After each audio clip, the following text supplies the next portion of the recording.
ഇന്നത്തെ ഗോസ്പൽ വായിച്ചപ്പോൾ ഞാൻ എൻ്റെ ദൈവങ്ങളെക്കുറിച്ച് ഓർക്കായിരുന്നു.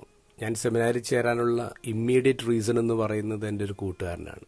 കാറ്റീസം ക്ലാസ്സിലും ട്യൂഷൻ ക്ലാസ്സിലും ഒരുമിച്ച് പഠിച്ച കൂട്ടുകാരൻ 10ാം ക്ലാസ് കഴിഞ്ഞപ്പോൾ പറഞ്ഞു ഞാൻ സെമിനാരിൽ ചേരാൻ പോവാണ്. അപ്പം ഞാനും വീട്ടിൽ ചെന്ന് പറഞ്ഞു ഞാനും സെമിനാരിൽ ചേരാൻ പോവാൻ.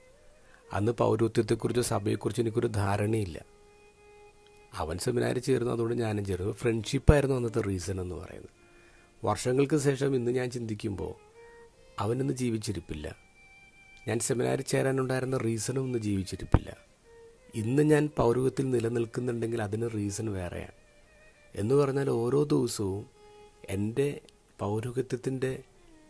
പൗരോഹിത്യ ജീവിതത്തിൻ്റെ റീസൺ ഇങ്ങനെ മാറിക്കൊണ്ടിരിക്കുകയാണ്. കാരണങ്ങളിങ്ങനെ മാറിക്കൊണ്ടിരിക്കുകയാണ്. അത് മാറിക്കൊണ്ടിരിക്കണം. അതിനെയാണല്ലോ നമ്മൾ ഗ്രോത്ത് എന്ന് പറയുന്നത്.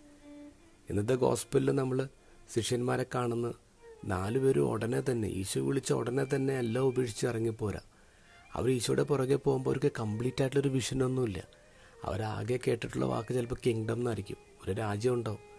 അപ്പോൾ ഈശോയുടെ പുതിയ രാജ്യത്തിന് വേണ്ടിയാണ് അവർ ആഗ്രഹിച്ചത്. അതുകൊണ്ടാണല്ലോ കസേരയെക്കുറിച്ചും അധികാരത്തെക്കുറിച്ചും കൂട്ടത്തിലാരാണ് നമ്പർ 1 എന്നതിനെക്കുറിച്ചൊക്കെ തർക്കങ്ങളുണ്ടാവുന്നത്.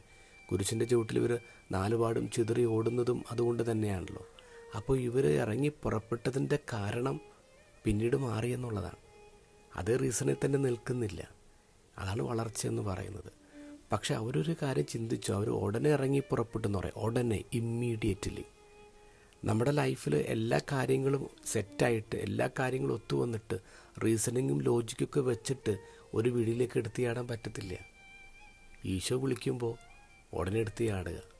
പിന്നീട് റീസൺസ് മാറും. ഈശോ നമ്മളെ പഠിപ്പിക്കും.